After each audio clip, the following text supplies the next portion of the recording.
दंगल में आप सभी का स्वागत है। आपके साथ मैं हूं चित्रा त्रिपाठी। इस वक्त मध्य प्रदेश के ग्वालियर में मेरी मौजूदगी है, जहां पर सबसे ज्यादा दिलचस्प और कांटे की टक्कर देखने को मिल रही है। आपको बता दें, मध्य प्रदेश और छत्तीसगढ़ की कुल सीटों पर कल मतदान होना है। शुरू से इसको लेकर सुबह से तैयारियां पूरी की जा चुकी है। मध्य प्रदेश की कुल 230 सीटों पर वोटिंग होगी, तो वहीं छत्तीसगढ़ की बाकी बची दूसरे चरण के लिए 70 सीटों पर जनता अपने मत का प्रयोग करने के लिए जाएगी, जिसको लेकर चुनाव आयोग की ओर से जबरदस्त प्रबंधन किए गए हैं। 64,000 पोलिंग बूथ बनाए गए हैं और आपको बता दें, चप्पे चप्पे पर सुरक्षा के बेहद कड़े इंतजाम भी किए गए हैं। लोगों को जागरूक किया जा सके, ज्यादा से ज्यादा लोग अपने घरों से निकलकर बाहर मतदान के लिए जा सके, इसके लिए चुनाव आयोग की ओर से जबरदस्त तैयारी की गई है।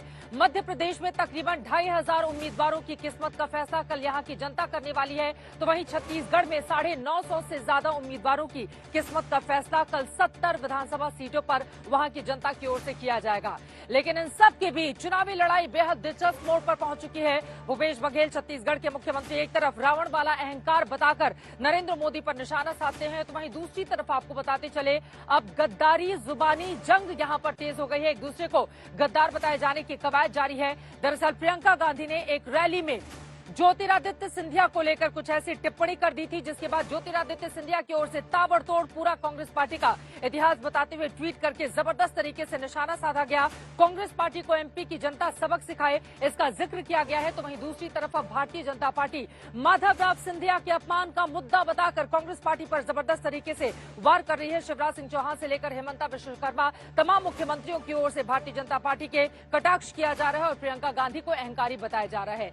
लेकिन इन सब के बीच ये तो जुबानी जंग हो गई, लेकिन दरअसल असल लड़ाई इस बात को लेकर है, क्योंकि ग्वालियर और चंबल क्षेत्र में कुल 34 सीटें आती हैं।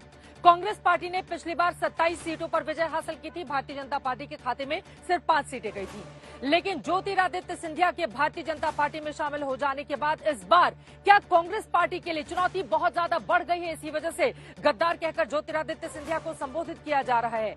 क्या यहां पर भारतीय जनता पार्टी ज्योतिरादित्य सिंधिया के बहाने क्लीन स्वीप कर पाएगी, जैसा कि वो दावा कर रही है, या फिर कांग्रेस पार्टी बाजी मार ले जाएगी? कई ऐसे सवाल हैं जिसको लेकर सीधे ग्वालियर से बड़ी चर्चा हम करने वाले हैं इस दंगल में। लेकिन उसके पहले हमारी रिपोर्ट देखिए।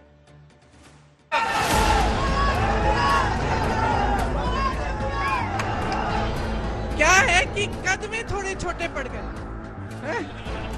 राजनीति में व्यक्तिगत आरोप, इन सब से हम लोगों को बचना चाहिए। और सबके पास है।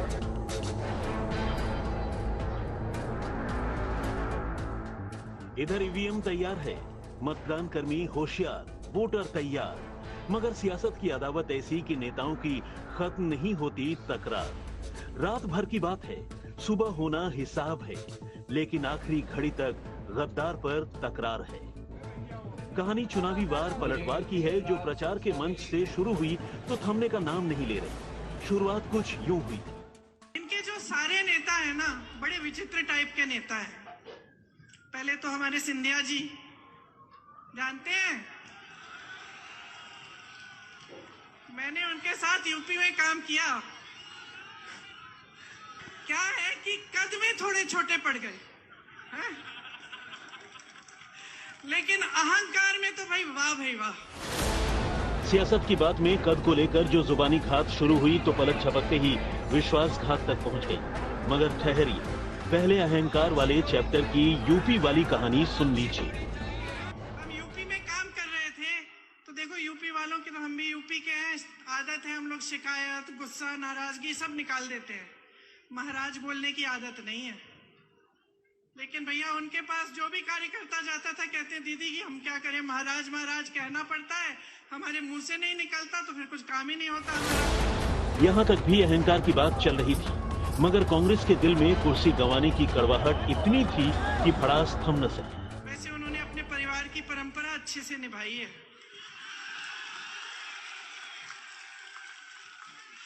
विश्वासघात तो बहुतों ने किया है, लेकिन इन्होंने ग्वालियर और चंबा की जनता के साथ विश्वासघात किया है। आपके पीठ में छुरा भोंका है, बनी बनाई सरकार को गिरा दिया, और वो बनी बनाई सरकार आपकी थी, आपने वोट दिया था उसको। प्रियंका गांधी ने मध्य प्रदेश के सियासी कैलेंडर के चंद पन्ने क्या पलटे, सिंधिया ने दोनों खानदानों के सदियों का इतिहास गिना डाला। कांग्रेस नेताओं समर्थकों ने दशकों की पुरानी कहानी बतानी शुरू की तो बीजेपी ने कांग्रेस के संस्कारों का सुर्राग छेड़ दिया। ये घटियापन है, मुझे लगता है स्तरहीनता है, कांग्रेस बौखलाई हुई है, इसलिए इस तरह के काम कर रही है। प्रियंका गांधी के वार पर सख्त प्रहार सिंधिया की ओर से भी हुआ। ज्योतिरादित्य सिंधिया ने सोशल मीडिया पर बिंदुवार पलटवार किया। प्रियंका को पार्ट टाइम नेत्री लिख दिया। अफगानों से अंग्रेजों तक सिंधिया के संघर्ष की कहानी बताई और कांग्रेस की चीनी कथा भी लिख डाली। छोटे कद के वार पर आईना वाला पलटवार किया। करप्शन से लेकर वादा खिलाफी तक की बात कही और चंबल को चंबा कहने पर प्रियंका की अज्ञानता का बखान भी कर दिया। जब कांग्रेस में थे, वो जो कहते थे शिवराज सिंह जी के बारे में और प्रधानमंत्री के बारे में, वो तो मिटा नहीं है ना। अब जो उनके बारे में कहते थे, कांग्रेस के बारे में कह रहे हैं। लगता है कि मेरा अनुभव सिंधिया जी के लिए बहुत अच्छा है, बहुत विनम्र है, कार्यकर्ताओं के साथ बहुत सौजन्यता के साथ मिलते हैं वो। वैसे ये पहली बार नहीं था, सिंधिया पर विश्वासघात का वार पहले भी हो चुका था।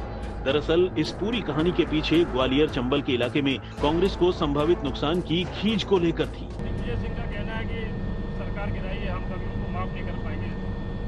दिग्विजय सिंह का कहना है सिंधिया जी ने सरकार गिराई, हम उनको कभी माफ नहीं कर पाएंगे। उनकी भावना उनको सलामत। क्योंकि 2018 के चुनाव में ग्वालियर चंबल के इलाके की 34 सीटों में से कांग्रेस ने 27 सीटें झटक ली थी और बीजेपी को सिर्फ 5 सीटें मिली थी। लेकिन सिंधिया के बीजेपी में आने के बाद कांग्रेस को इन 34 सीटों पर खतरा नजर आने लगा है। एक मुश्त नुकसान से बौखलाई कांग्रेस ने सिंधिया पर निजी वार तो किए ही, प्रियंका ने खानदानी विश्वासघाती तक करार दे दिया। सियासत में गद्दारी और खुददारी पर जुबानी जंग जारी है। दूसरी तरफ मध्य प्रदेश के 5 करोड़ 60 लाख मतदाता तैयार हैं कि 17 नवंबर को 2030 सीटों के लिए 64,626 मतदान केंद्रों पर 2,533 उम्मीदवारों में से किस किस को सत्ता पर काबिज होने का अधिकार दिया जाए और इसके लिए ईवीएम से लेकर पोलिंग बूथ तक पूरी तैयारी हो चुकी है। आज तक ब्यूरो।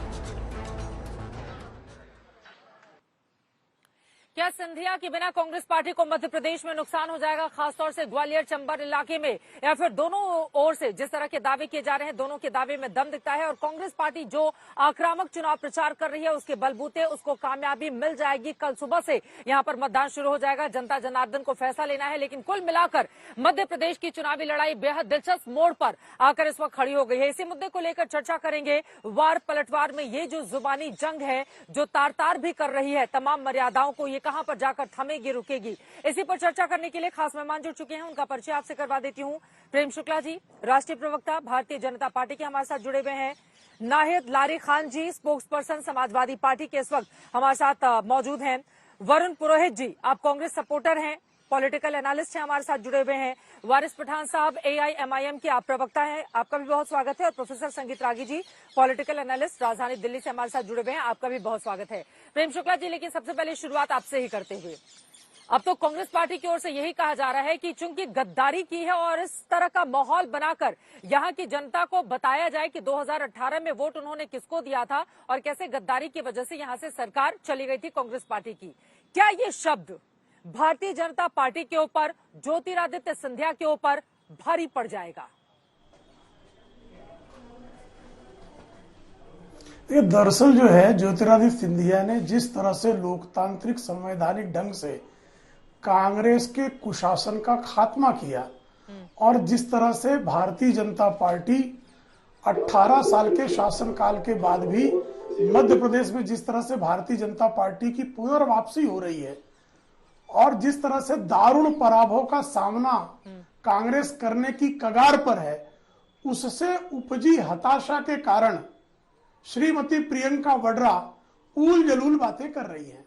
जब किसी के पास तर्क समाप्त हो जाते हैं, जब किसी के पास जो है अपनी उपलब्धियां गिनाने के लिए नहीं होती हैं, तब व्यक्ति इसी तरह की बातें करता है।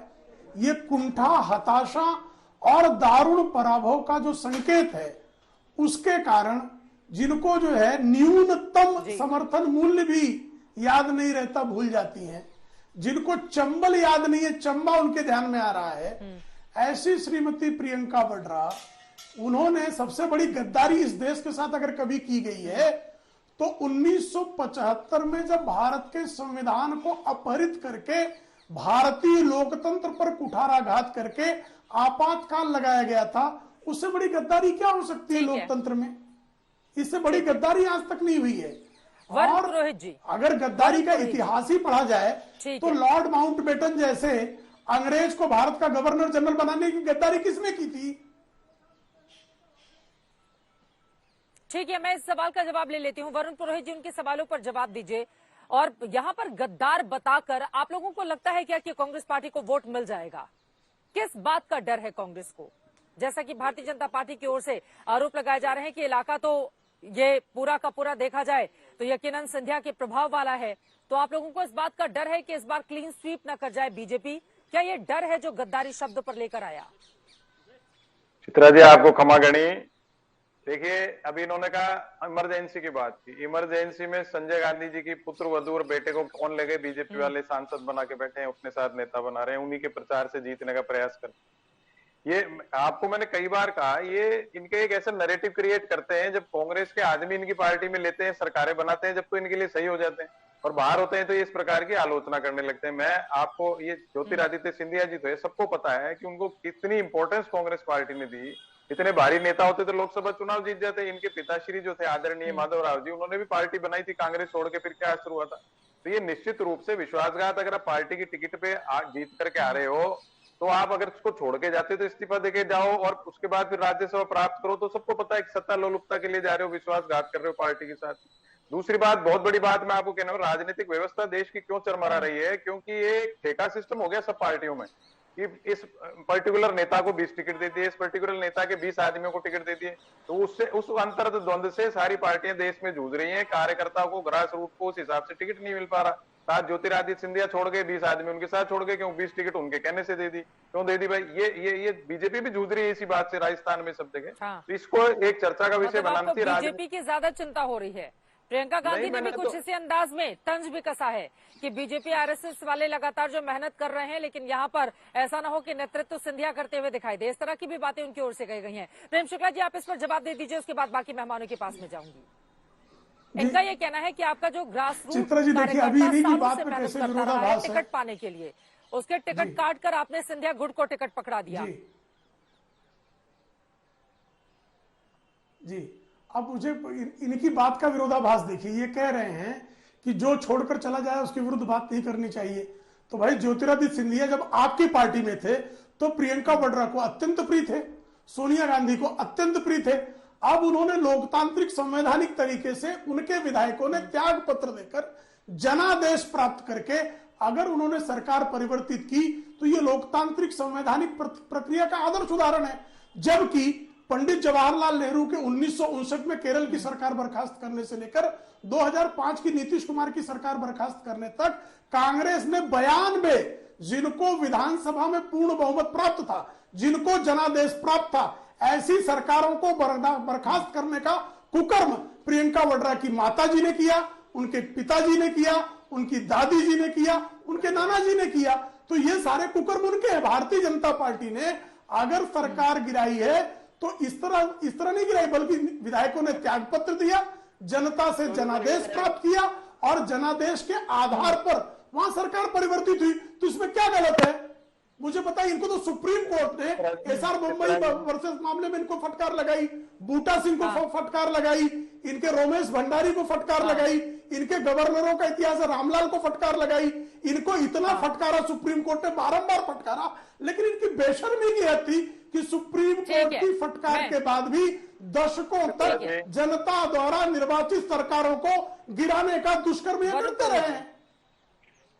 चित्रा जी, ये खुद ही मान रहे हैं कि हम किस प्रकार से चोरी कर करके। ऐसा तो है नहीं, एक उंगली आप सामने वाले पर उठाएंगे तो 3 उंगलियां आपके ऊपर भी इशारा करेंगी। मेरा सवाल सुन लीजिए वरुण पुरोहित जी। और यहाँ पर ज्योतिरादित्य सिंधिया ने लिखा है कि भ्रष्टाचारियों और वादा खिलाफियों के शासन को बार बार सिंधिया परिवार ने ही बदला है और पुनः आपका सुपड़ा साफ करने मध्य प्रदेश की जनता जा रही है कांग्रेस पार्टी के लिए, ये कहते हुए निशाना साधा है कि आप लोग भ्रष्टाचारी हैं और वादा खिलाफत करते हैं। इसी वजह से उनकी ओर से यह निर्णय लेना पड़ा था। पुरोहित साहब, तो मैं कह रहा हूं, मैंने यही तो आपको कहा, अभी शुक्ला जी ने भी ये बात खुद ने मान ली कि हम वैसे नहीं करते बर्खास्त, हम तो तोड़ तोड़ के भ्रष्टाचार के तरीके से चोर चोर के सरकारें बनाते विधायकों। भाई इलेक्टेड सरकार थी क्यों गिरा? अरे भाई मैं बीच में नहीं, ये संविधान, ये कुकर्म आपके हैं, ये कुकर्म आपके बीच में बोलना पड़ रहा है, ये आपके कुकर्म आप सुनना नहीं चाहते। मैं तो नहीं बोला आपके बीच में, आपके बोल रहे बीच में, सुनना नहीं चाह रहे सर प्लीज आराम से। सुनना नहीं चाहता इसलिए बीच में बोला। मैं तो सुन रहा था आपसे, आपको क्या दिक्कत हुई सुनने में? फिर आपने जो सरकारें गिराई पूरे देश में, कर्नाटक से लेके मध्य प्रदेश तक, सबको पता है किस प्रकार से गिराई। अरे भाई संजय गांधी की, मेनका गांधी, वरुण गांधी क्यों रख रखा है? इमरजेंसी से इतनी परेशानी है, इमरजेंसी से इतनी परेशानी क्यों? मेनका गांधी, वरुण गांधी को लेकर इतने साल तक रख रखा था, नहीं क्यों रख रखा था आपने? इमरजेंसी से बुराई आपको प्रेम नहीं, आपको लग रही अच्छी है। अरे भाई आपने इमरजेंसी से इतनी आपको तकलीफ है, मेनका गांधी, वरुण गांधी को क्यों नहीं रखा है? क्यों नहीं रखा है आपने? क्यों नहीं रखा है आपने? संजय गांधी के परिवार को क्यों नहीं रखा है? क्यों नहीं रखा है संजय गांधी के परिवार को? आपने लोकतांत्रिक व्यवस्था आपकी मानसिकता में नहीं है, लोकतांत्रिक व्यवस्था आपकी मानसिकता में नहीं है। क्योंकि मैं बोलने लगा, आप बोलने नहीं दे रहे, क्योंकि आपके कुकर बाहर आ रहे थे। लोकतांत्रिक है, मैं नहीं बोल रहा, देखेगा आपकी, पूरा देश देखेगा आपके किस प्रकार के उजागर होते हैं, दूसरे को बोलने नहीं देते हो।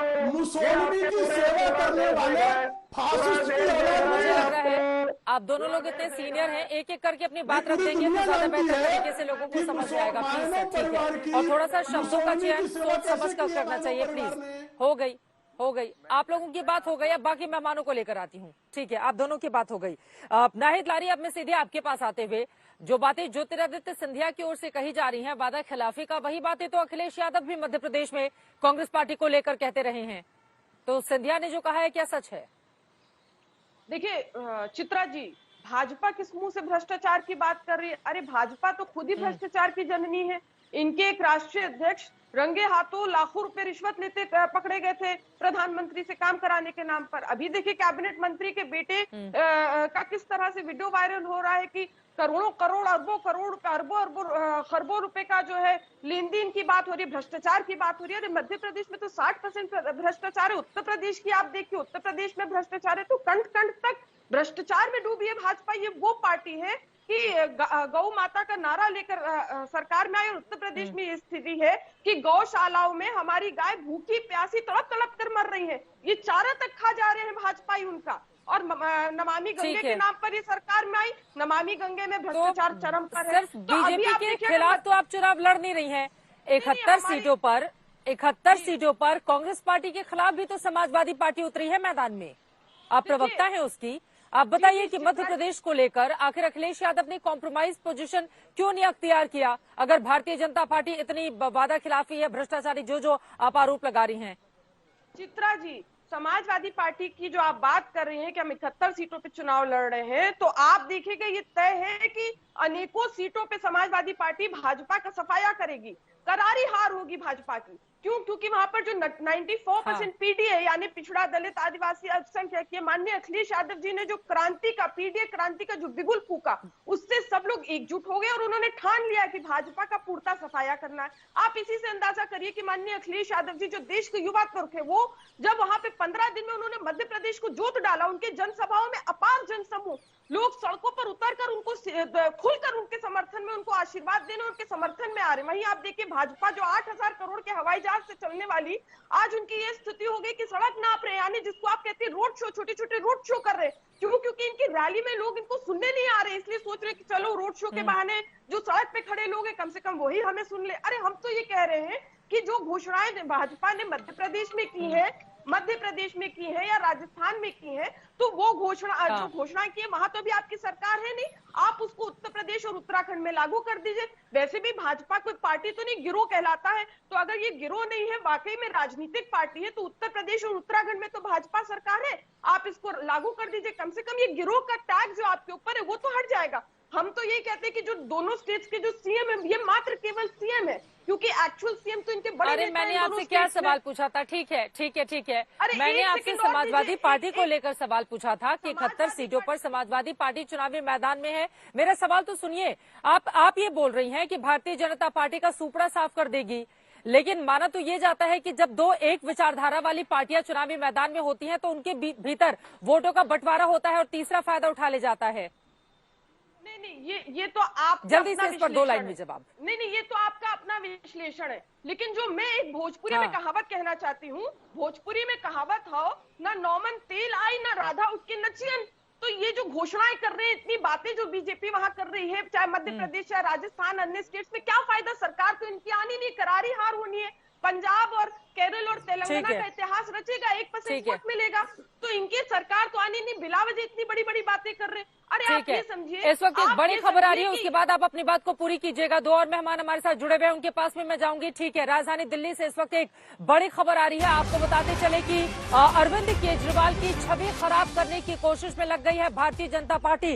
इसको लेकर आपकी बीजेपी पर कानूनी कार्रवाई की मांग की गई है। आपने चुनाव आयोग में भारतीय जनता पार्टी की शिकायत की है। केजरीवाल की छवि खराब करने का आरोप लगाया गया है। आपको बता दें, प्रधानमंत्री नरेंद्र मोदी की छवि खराब किया जा रहा है आम आदमी पार्टी की ओर से, ये कहते हुए भारतीय जनता पार्टी ने जबरदस्त तरीके से एक तरफ अरविंद केजरीवाल उनकी पार्टी को निशाने पर लिया था, तो वहीं चुनाव आयोग के दरवाजे पर पहुंच गई है आम आदमी पार्टी, ये कहते हुए कि दरअसल अरविंद केजरीवाल की छवि को खराब करने का काम भारतीय जनता पार्टी की ओर से की जा रही है।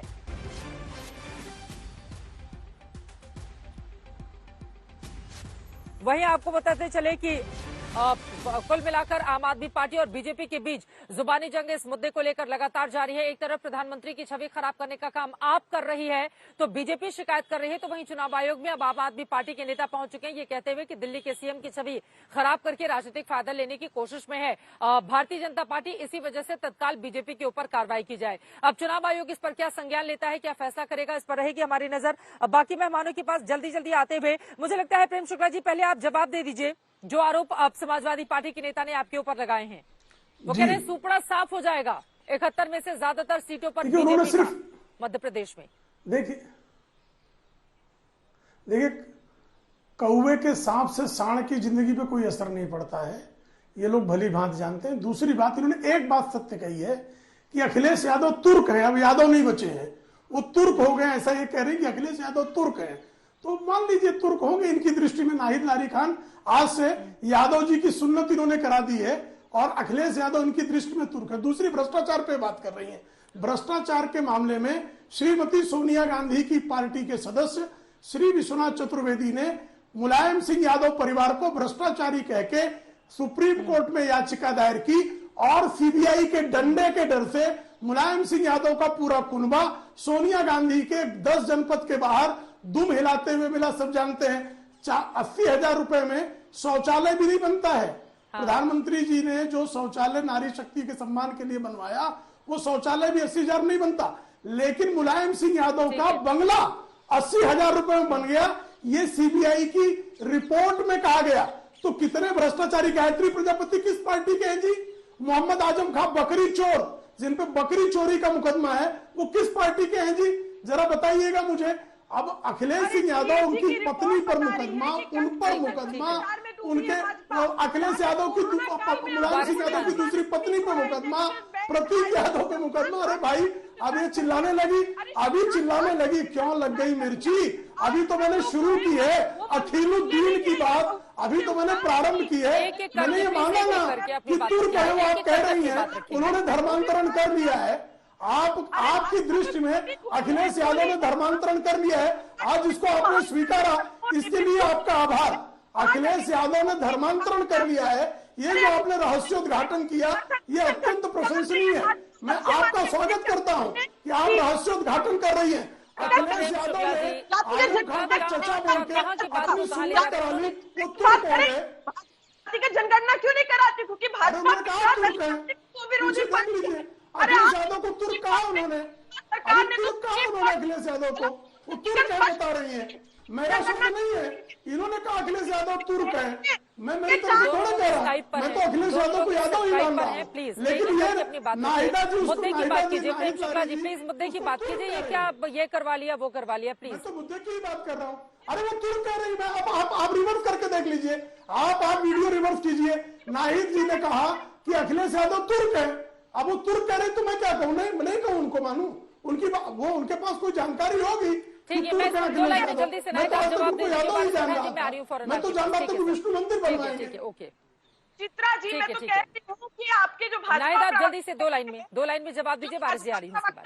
तो इनके कान में बीमारी है या मुंह में बीमारी है? क्योंकि मैंने तो साफ साफ बोला युवा तुर्क, इनके कान में बीमारी, बहरे हो चुके हैं। वैसे तो भाजपा की पूरी भाजपा जो माननीय अखिलेश यादव जी और सीटे से मुझे लगता है कि भाषाई ठीक है भाषाई अभद्रता के लिए जगह नहीं होनी चाहिए। कम से कम एक दूसरे के प्रति सम्मान पूर्वक अपनी बात करें, मुद्दे पर रहें प्लीज, मुद्दे पर रहें। वारिस पठान जी अब आपके पास आते हुए, जहां से हमने शुरुआत की थी ग्वालियर और चंबल के इलाके को लेकर, ये जो कांग्रेस और बीजेपी के बीच में जुबानी जंग जारी है, यहाँ पर AIMIM अपने आप को कहां पर खड़ा हुआ पा रही है मध्य प्रदेश में? देखिए चित्रा जी, मध्य प्रदेश के अंदर हम लोग चुनाव लड़ रहे हैं, पहली मर्तबा विधानसभा का चुनाव लड़ रहे हैं और सिर्फ 4 सीटों पर चुनाव लड़ रहे हैं। 2 इंदौर में, एक जबलपुर में, एक बुरहानपुर में लड़ रहे हैं। अब लड़ने की वजह भी ये है कि जो सो कॉल्ड सेक्युलर पार्टी है, जो सेक्युलरिज्म के चैंपियंस अपने आप को बताती है पार्टी, जो बोलती है जिसकी संख्या भारी उसकी उतनी हिस्सेदारी। अब हिस्सेदारी के हिसाब से तो मुसलमान 9% है मध्य प्रदेश के अंदर, मगर आपने पूरे मध्य प्रदेश के अंदर सिर्फ 2 मुसलमानों को टिकट दिया है चुनाव लड़ने के लिए, सिर्फ 2।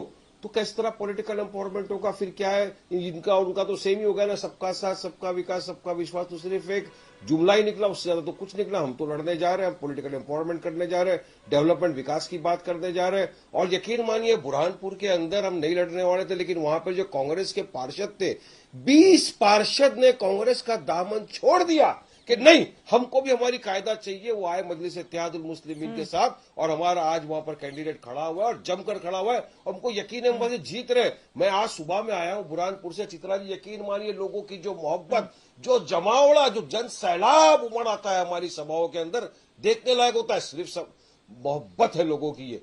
अब दूसरी बात यह है कि हार जीत तो अल्लाह के हाथ में, जीतेंगे, आज लड़े कल जीतेंगे इंशाअल्लाह ताला, बात अलग है। एक तरफ बीजेपी है। अब मैं इतने दिनों से यही सोच रहा था कि बीजेपी अपने असली मुद्दे पे क्यों नहीं आई, पाकिस्तान को क्यों नहीं लाए, आज लेके आ गए। बिदुरी जो मेंबर ऑफ पार्लियामेंट है, संविधान की शपथ लेके MP बने, जिन्होंने वहां पे पतन पे खड़े होकर पूरी मुसलमान कौम को गाली दी थी, क्या क्या अल्फाज इस्तेमाल किए थे वो तो मैं आपके चैनल पे बोल भी नहीं सकता। उन्होंने कहा कि जीत यहां अगर हुई तो फटाके लाहौर में फूटेंगे। अरे इनको लाहौर से इतनी मोहब्बत क्यों है, पाकिस्तान से इतनी मोहब्बत क्यों है? कभी बिरयानी खाने चले जाते हैं, कभी साड़ियां लेकर चले जाते हैं, कभी बिन बुलाए मेहमान की तरह प्लेन से वहां पे उतर जाते हैं। हर चीज में पाकिस्तान पाकिस्तान है।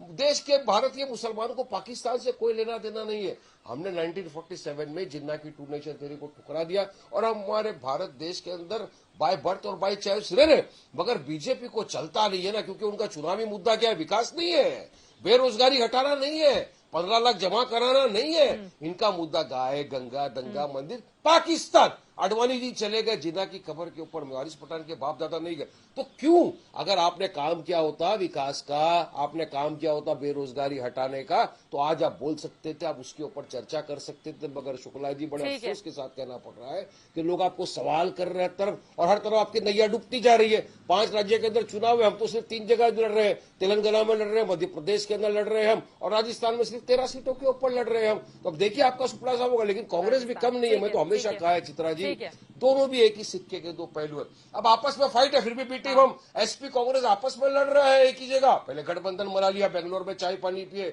मुंबई में 5 स्टार होटल के अंदर रहे चाय पानी पिए, मगर अब वहीं पर मध्य प्रदेश में दोनों आपस के अंदर लड़ रहे। तो मैं पूछना चाहूंगा, कांग्रेस की लड़ाई बीजेपी से है या कांग्रेस की लड़ाई समाजवादी पार्टी से? मुझे इस बात का भी जवाब मिल जाए तो जनता को जानना जरूरी है।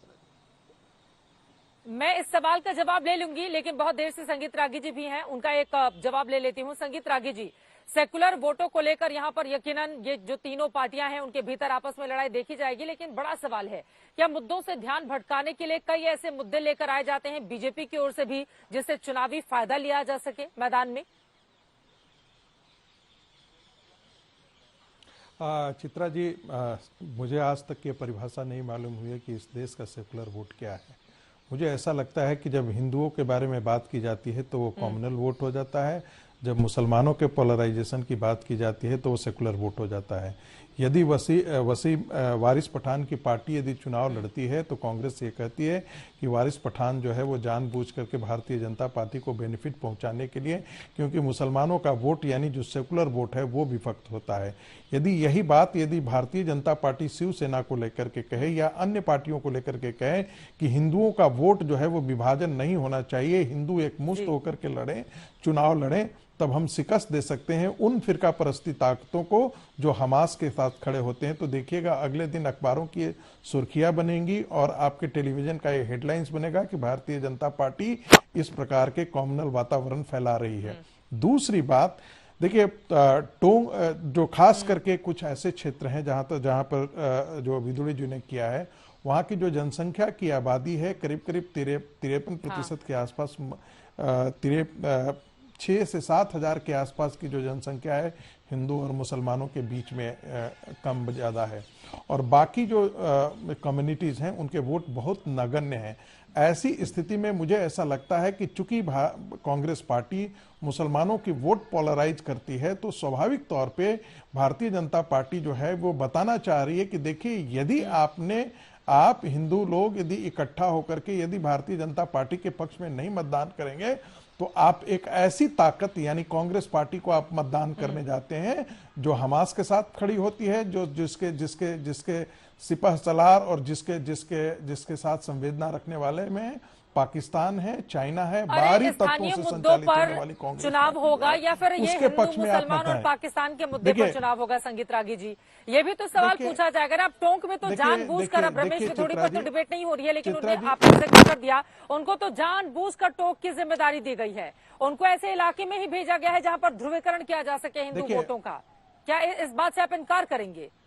जिस समय उनको उनके जो अभद्रता उनकी ओर से की गई थी सदन के भीतर, उसके बाद उनको राजस्थान में एक खास जगह की जिम्मेदारी दे दी जाती है, और वो खास जगह पे क्यों चुना जाता है ये बताने की जरूरत नहीं है, उनको भेजा ही इसलिए गया है। क्या इस बात को नहीं स्वीकारा जाए? संगीत रागी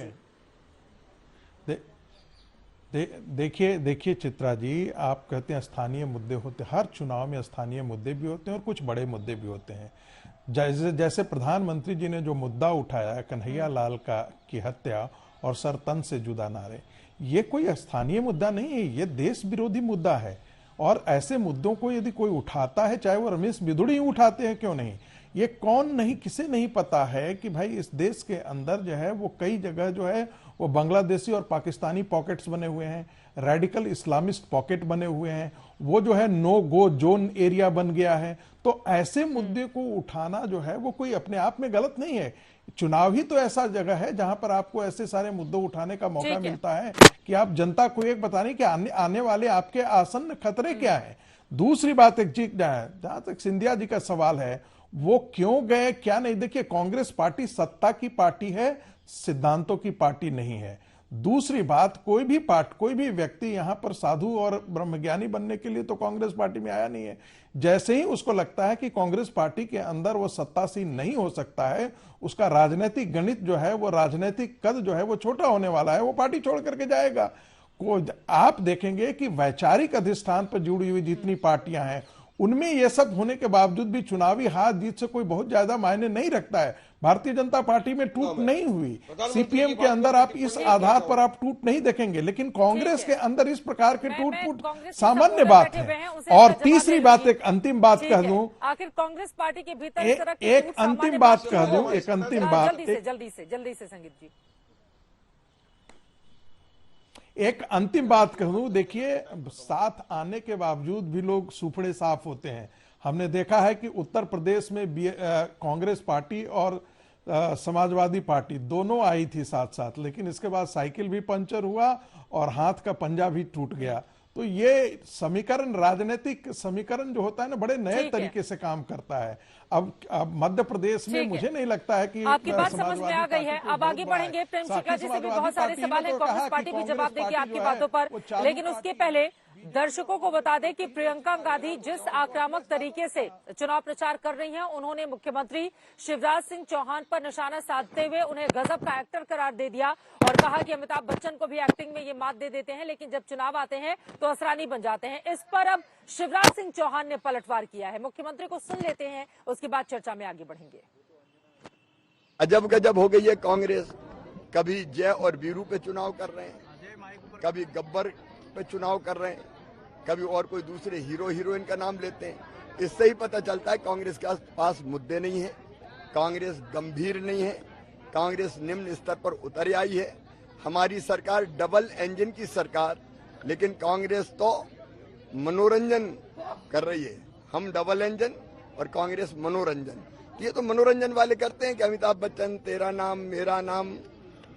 सिंधिया जी पर भी निशाना साधा नहीं, घटियापन है। मुझे लगता है स्तरहीनता है और कांग्रेस बौखलाई हुई है, इसलिए इस तरह के काम कर रही है। बोलिए वरुण पुरोहित जी। वो कह रहे हैं कि हम लोग कर रहे हैं डबल इंजन और ये तेरा नाम मेरा नाम। मनोरंजन कांग्रेस पार्टी चुनाव में करती हुई दिखाई दे रही है जनता की। एक तो तय हो गया कि डबल इंजन वगैरह सिंगल इंजन काम का नहीं है, डबल होना जरूरी है। दूसरा, कर्नाटक में भी एक इनकी डबल इंजन की सरकार थी, कांग्रेस का मनोरंजन देख लिया इन्होंने कितनी सीटें आई कांग्रेस की। एक बात तो तय हो गई इस डिबेट में कि जितनी भी चर्चा हो रही है कांग्रेस से जो निकले हुए नेता है उन्हीं की हो रही है। इनके पास खुद का किसी का कोई प्रोडक्शन नहीं है। कांग्रेस के नेता इनकी पार्टी में जाते हैं, उसी के बाद इनको चर्चा करनी पड़ती है। इनका खुद का सामान डेवलप नहीं कर पाए 75 साल में। ये कांग्रेस एक पावर हाउस है पॉलिटिकल लीडरशिप का, जिनको खुद को इनको इम्पोर्ट करने पड़ते हैं कांग्रेस पार्टी। अब आप बार बार ज्योतिरादित्य सिंधिया की बात चल रही, मैंने पहले भी कहा, आप देखिए इनके पिताजी ने भी अलग पार्टी बनाई थी कांग्रेस से हटके, फिर उसका क्या असर हुआ। अब इनको अलग इतना ही जोरदार नेता है, इतने दमदार है, इतनी इनकी चलती है, तो खुद अपनी पार्टी बना के जीत के आ जाए। तो बीजेपी में सहारा लिया जाकर के राज्यसभा के थ्रू आए, लोकसभा से आते वो नहीं आ पाए।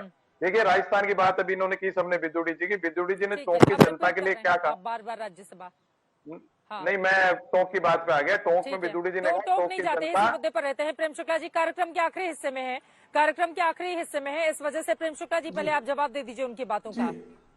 वो कह रहे हैं कि बाहर के नेताओं के भरोसे ही बैठ गई है क्या भारतीय जनता पार्टी? उनकी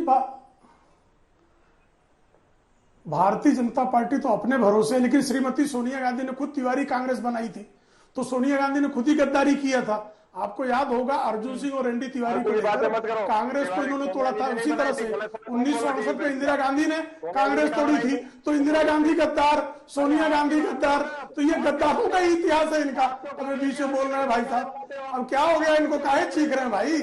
आराम से शांत हो जाइए। कांग्रेस तो वैसे ही अंग्रेजों द्वारा स्थापित, अंग्रेजों की सेवा करने वाली पार्टी है। आपकी जब बारी आएगी उसके बाद पुरोहित जी आप बोल लीजिएगा प्लीज, ये तरीका ठीक नहीं है। उनके बाद हो जाए उसके बाद आप बोलिएगा प्लीज। तो आपका जो है विदेशी मूल के लोगों के प्रति आपका जो आकर्षण है, भारत के हितों के साथ गद्दारी करने वालों के प्रति आपका जो आकर्षण है, वही बताता है कि आप गद्दार हैं, आप गद्दारों की पार्टी है। अरे अंग्रेजों की आप कांग्रेस की स्थापना कर रही थी, चिल्ला लेने दीजिए चित्रा जी, ये कुछ देर चिल्ला ले। कांग्रेसी सिर्फ हुआ कर सकते हैं, ये गीदड़ों की तरह सिर्फ जो है शोर मचा सकते हैं और कुछ नहीं कर सकते। कांग्रेसी जो है ये गीदड़ों की तरह हुआ कर सकते हैं, इनका जो है धुआं हुआ पड़ा है। कांग्रेस का जिस तरह से धुआं हुआ पड़ा है, उसके कारण कांग्रेस के गीदड़ हुआ करने के अलावा उनके पास और कोई विकल्प नहीं है। श्रीमान राहुल गांधी के नेतृत्व में कांग्रेस जिस तरह से धूल धूसरित हुई है, 412 सीटों वाली पार्टी आज जो है 50 सीटों के लिए संघर्ष कर रही है। कुछ राज्यों में बची हुई है, उसमें से भी 3 राज्य उसके हाथ से जाने को तत्पर है। ऐसी स्थिति में जो है अब कांग्रेस क्या करेगी? राजस्थान इनके हाथ से गया, छत्तीसगढ़ में जो है गोबर इन्होंने खाया, शराब इन्होंने पी, जुआ इन्होंने खेला और निपट गए हैं। मध्य प्रदेश में हम अपनी उपलब्धियां गिना रहे हैं कि हमने किस तरह से पर कैपिटा इनकम 12 गुना कर दिया, कैसे जीडीपी हमने 14 गुना कर दिया, कैसे कृषि संचित भूमि हमने 10 गुना कर दिया, किस तरह से हमने जो है वहां की 60,000 किलोमीटर सड़कों को 5,60,000 किलोमीटर ने 10 गुना कर दिया। तो हम तो अपनी उपलब्धियां गिना रहे हैं। ये राजस्थान में कोई उपलब्धि गिना दे, ये छत्तीसगढ़ में कोई उपलब्धि गिना दे, इनकी कोई उपलब्धि नहीं है। इनकी एक में उपलब्धि एक एक करके, ठीक है, विदेशी मूल के लोगों की आरती उतारना। नाहिद लारी को जोड़ना चाह रही है। नाहिद लारी अपनी बात कहना चिल्लाने के अलावा विकल्प वारिस क्या पठान है? जी उसकी बात में फौरन आ रही हूँ। ठीक है चित्रा ठीक जी, है, ठीक है। देखिए जिस प्रकार से ठीक है, अभी नाहिद जी। जिस प्रकार से बीजेपी प्रवक्ता अपनी अज्ञानता का परिचय दे रहे थे थोड़ी देर पहले, तो मैं तो यही कहूंगी कि बहुत अति आवश्यक है। इसीलिए तो नौजवान भी कह रहे हैं कि अति आवश्यक है, सत्ता में बैठे लोग जो है पढ़े लिखे होने चाहिए। अब अज्ञानता ही तो है जो ये अभी जो बातें कर रहे थे, देखिए बहुत जरूरी। और ये जो शायद नए नए राजनीतिक हैं कि इनको मालूम ही नहीं युवा तुर्क का मतलब क्या है। अब मैं दूसरी बात पे आना चाह रही हूँ कि अभी जो है संगीत रागी जो बीजेपी के प्रवक्ता हैं और बने हुए राजनीतिक विश्लेषक है, ये अभी हिंदूज की बात करते हैं। ये जो है बीजेपी का मुसलसल यही स्ट्रैटेजी है कि अपर कास्ट हिंदूज की बात करके पोलराइज करते हैं और पिछड़े दलित आदिवासियों को मुसलसल अपमानित करते हैं। और किस बहाने से? माननीय अखिलेश यादव जी तो देश के युवा तुर्क के भारत के भविष्य, उनके बहाने से बार बार अपमानित करने का काम करते हैं। क्योंकि बीजेपी की बुनियादी 6 अप्रैल 1980 कोटला मैदान दिल्ली में पिछड़े दलित विरोध पर बनी थी कि पिछड़े और दलित यानी आदरणीय चौधरी चरण सिंह जी और आदरणीय बाबू जगजीवन राम जी देश के प्रधानमंत्री नहीं बन सकते। अभी मुसलमान वोटों की भी बात करें तो इतने इतिहास में नहीं जाते। नाहिद ये बताइए, एमआईएम के प्रवक्ता वारिस पठान जी को आपने सुना, उन्होंने कहा कि सेकुलरिज्म के नाम पर छद्म आप लोग एक छद्म युद्ध की स्थिति या जो भी कह लीजिए शब्द में, कि आप लोग यहाँ पर जनता को भरमाने का काम करते हैं सेकुलर होने के नाम पर। मैं अपनी बात कंप्लीट कर लूं, केवल 1 सेकंड और दीजिए। देखिए जो अभी मुसलमान वोटों की बात कर रहे थे, तो उत्तर प्रदेश का एग्जाम्पल ले लीजिए। 2022 के चुनाव में समाजवादी पार्टी को 12% मुसलमान वोट मिले, बाकी 26% यानी 38% टोटल वोट मिले वो पिछड़े दलित आदिवासियों और अगड़ों के भी वोट मिले।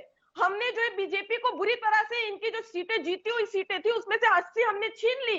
47 हमारे पास पहले से था, 111 सीट टोटल आई और आगे और गठबंधन क्या 125 सीटें। बीजेपी का वोट परसेंटेज गिरा, इनका सीटें भी कम हुई, हमारा वोट परसेंटेज बढ़ा, हमारी सीटें। अभी आप देखिए कोसी, मैनपुरी, खतौली जो उपचुनाव हुए उसमें पूरी करारी हार हुई। इन्होंने तो 2 लोगों को खोसी उपचुनाव में ठेका दे दिया था कि जाओ जिताओ हमें, जाओ जिताओ, लेकिन जनता ने नकार दिया, जनता ने बुरी तरह से नकारा और समाजवादी पार्टी का परचम लहराया। अरे हम समाजवादी पार्टी शुरू दिन से माननीय अखिलेश यादव जी जातिगत जनगणना की। अरे मध्य प्रदेश में क्या होगा? यूपी का इलेक्शन नहीं हो रहा है, अभी एमपी का इलेक्शन हो रहा है। एमपी के इलेक्शन को लेकर चर्चा हो रही है, एमपी के इलेक्शन को लेकर चर्चा हो रही है। और सपा और कांग्रेस के बीच एमपी के इलेक्शन में कैसी जुबानी तकरार हुई है ये भी बताने की जरूरत नहीं है, किसी से छिपा नहीं है। माइक पर ही आकर नेता एक दूसरे के बड़े नेताओं के खिलाफ किस तरह के शब्दों का इस्तेमाल कर रहे थे। अब चुनावों में उसका क्या असर होगा ये देखना होगा। लेकिन जल्दी से वारिस पठान जी, उन्होंने कहा है कि सेकुलर झंडा सिर्फ समाजवादी पार्टी उठाकर चलती है और उत्तर प्रदेश इसका एग्जाम्पल है कि 47 विधायकों से 111 विधायकों वाली पार्टी बन गई समाजवादी पार्टी। बिल्कुल, देखिए चित्रा जी, मैं उस बात का भी जवाब दूंगा। मैं संगीत रागी जी ने जो कहा उसका जवाब भी देना चाहता हूं। उन्होंने कहा कि प्रधानमंत्री मोदी जी ने कन्हैया लाल का जिक्र किया, सरतन से जुदा का जो नारा था उसके बारे में कहा। बिल्कुल देश के प्रधानमंत्री है। कन्हैया लाल जी का जब हत्या हुआ था पूरे भारतीय देश के मुसलमानों ने कंडेमनेशन किया था और सरतन से जुदा के नारे का हमने कभी भी समर्थन नहीं किया। मगर देश के प्रधानमंत्री है, बीजेपी की प्रचार करने को निकले हैं, क्या उनके मुंह से कभी एक भी वक्त ये निकला कि जो जिस तरह पेलू खान को मार दिया, जिस तरह से रोज आए दिन मॉब लिंचिंग कर दी जाती है मुसलमानों की, वो भी गलत है। जेएसआर के नाम के ऊपर बेगुनाह मासूम मुसलमानों का कत्लेआम कर दिया जाता है, नरसंहार कर दिया जाता है, वो भी गलत है। वो भी बोलना चाहिए था प्रधानमंत्री को, ये भी बोलना चाहिए था कि जो हिंदू महासभा जो आए दिन महासभा लगाकर बोलती है बेटा कलम छोड़ दे, तलवार उठा, मुसलमानों का नरसंहार कर दे, आए दिन मुसलमानों को जो गालियां बकी जा रही है उसका भी कंडेमनेशन प्रधानमंत्री मोदी जी को करना चाहिए था, देश के प्रधानमंत्री। मगर उन्होंने ऐसा कुछ भी नहीं किया। इसलिए साफ दर्शाता है कि चुनावी लोग सिर्फ पोलराइजेशन के ऊपर कर रहे हैं। बीजेपी को सब कुछ समझ में आ गया कि उनका सुपड़ा साफ होने वाला है, इस वजह से इनॉग्रेशन करने जा रहे हैं। अब ये समाजवादी ने कहा कि अब सेकुलरिज्म, नाहिद की बातों पर, ठीक है, सेकुलरिज्म की जो बात करने वाले मैं पूछना चाहूंगा, ठीक है, मैं उनकी बात का जवाब देना चाहूंगा। सेकुलरिज्म का जो लेके बैठे हैं ना, बताइए मुझे, आजम खान साहब तो मुसलमान थे, इन्हीं के पार्टी के थे, क्या हालत करके रख दी उनकी इन्होंने? किसी ने आवाज उठाया? आजम खान, उनकी बीवी, उनका बेटा, तीनों जेल के अंदर है, कुछ नहीं करेंगे। थ्रो एंड यूज किया, थ्रो कर दो, यूज एंड थ्रो कर दिया है लोगों ने उनका भी। अब मुसलमानों को इन्होंने वोट ले लिए। आज देश के सामने नहीं, दुनिया के मुसलमानों के सामने फिलिस्तीन एक बहुत बड़ा मुद्दा है,